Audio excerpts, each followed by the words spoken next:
My incredibly supportive boss, Georgia Coleman, who I have learned so much from these last few years, recently told me that one of my superpowers is being able to juggle a million different things at one time, but making each individual feel like they're your main focus.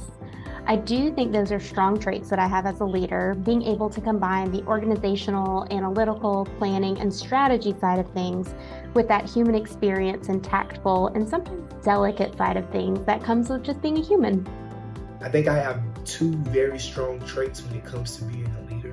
The first trait is I will always do the best for the most. And secondly, I will always lead by example.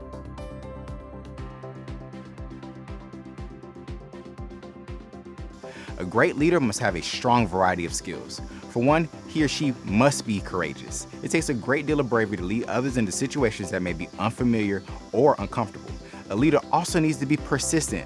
There will certainly be times where obstacles may threaten the success of the group, and a strong leader develops a plan to overcome those potential pitfalls.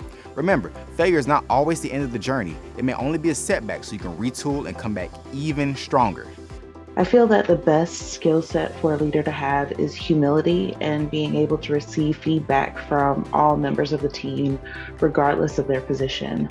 Checking in with your team and ensuring that everyone feels heard is essential in making sure that everything functions efficiently. I think two skill sets that are really important for leaders to have are active listening and decisiveness. I think it's really important to be an active listener as a leader because you build trust and you build relationships with your people. And I think that's really important to build a strong connection and to build a strong team.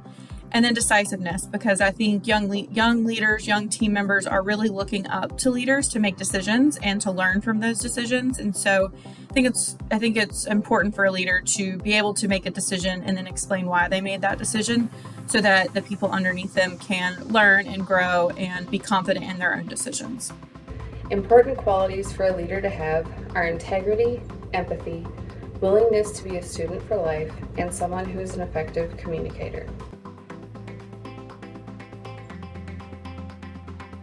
If I'm describing the type of leader I am, I would say that I'm a situational leader. I believe that there isn't really a one-size-fits-all approach to leadership, and it's important to, get to know your team and get to know their specific needs and communication styles.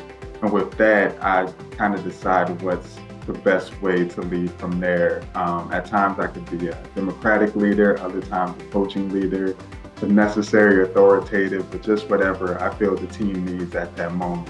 During my 10-year span with AT&T, I would say that I am a leader that leads from the front. I'm not afraid to get my hands dirty, and I'm not afraid to get out in the field with my team.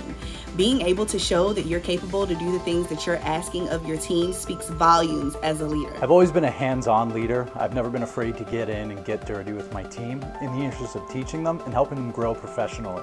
I describe myself as a servant leader, and what's important to me is to lead by example, to love your people, and make sure they know they're loved, and as well as exude courage in everything that I do, whether that means taking risks, going into uncharted territory, or resolving conflict.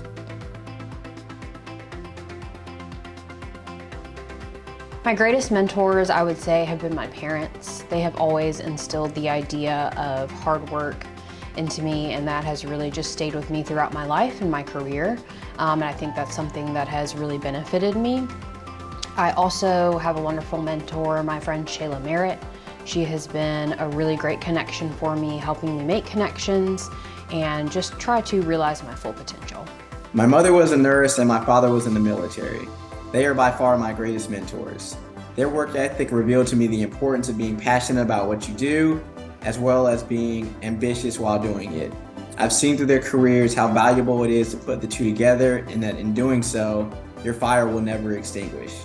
One of the biggest leaders in my life who showed me how to be a leader was my father, who was a retired colonel in the U.S. Army. He showed me that hard work and dedication will get you far in life, but also to be personable and learn how to work with people above anything else, because that is truly what being a leader is about, is working with everyone, knowing what everyone's skill sets are and how you can help them just as much as they can help you.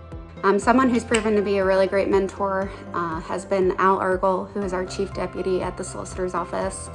He is always very encouraging and lends great advice and has really made me a better lawyer. I shine bright because of the people who shine bright in my life, my mentors. I have so many, so it's hard for me to just name one. Like the strong women in my family, an elementary teacher who I'm still in contact with, an elected official here in Columbia, and a pastor and friend that I have known from a very early age. Giving somebody advice for the start of their careers, I think back to when I was a first-year teacher, I would say that focus on what's in front of you. Even though you may have aspirations and ambitions for something in the future to advance your career, if you can focus on what's in front of you, get better at that, learn from others, collaborate with others, you'll eventually get to that place where you're exposed to how you can impact the organization at a greater level. My advice to someone starting their career would be enjoy the plan. Enjoy the plan in which you're in. Be humble. Learn as much as you can. There will be times in which you will question your career. Maybe I should do this. Maybe I should do that. But understand, beginnings are hard, but trust that there is a purpose in everything. Never look to the left or the right. Look forward and remember what's behind you. Never question, but listen to life lessons. So challenge you. You deserve your goals, don't you? Just know that there is always a way around that wall. And that glass ceiling you're thinking about, it is breakable. Go be great. Some career advice I would give to somebody just starting out: show up, get involved, be active in the community and also your workplace. You may be the youngest, you may be the only one to show up, but people always notice those who show up, and I think that's really important. If I was giving advice to anyone just starting out in their career, I would tell them to think about the end of their career. Think about that 30-year retirement party when someone's standing up and reading their life story and their bio. What do you want to be said about you? Use that guide map as a roadmap for your life to carve out the career of your dreams and to say yes to opportunities that keep you on that path and no to opportunities that will derail your idea of success. If I had to give advice to someone starting out their career, I would say to give yourself grace. You're not going to be perfect on day one, and that's okay. You're going to fall down, you're going to make mistakes, but you have to be willing to get back up again, and use those mistakes as learning opportunities. Advice that I have for someone who's just starting their career is find your passion. It takes us a little bit of time to know what we're passionate about, but once you find it, you find your niche, it will make life so much easier. And then also give yourself some grace. You know, we all get things wrong sometimes, but these are opportunities for us to get it right in the future. I would tell them, be a sponge. Soak it all up, soak in every single experience, and learn from each and every single experience that you go through. Also, take the time and be that sponge that soaks up the energy and information that others around you have that may have more experience or more time on the job.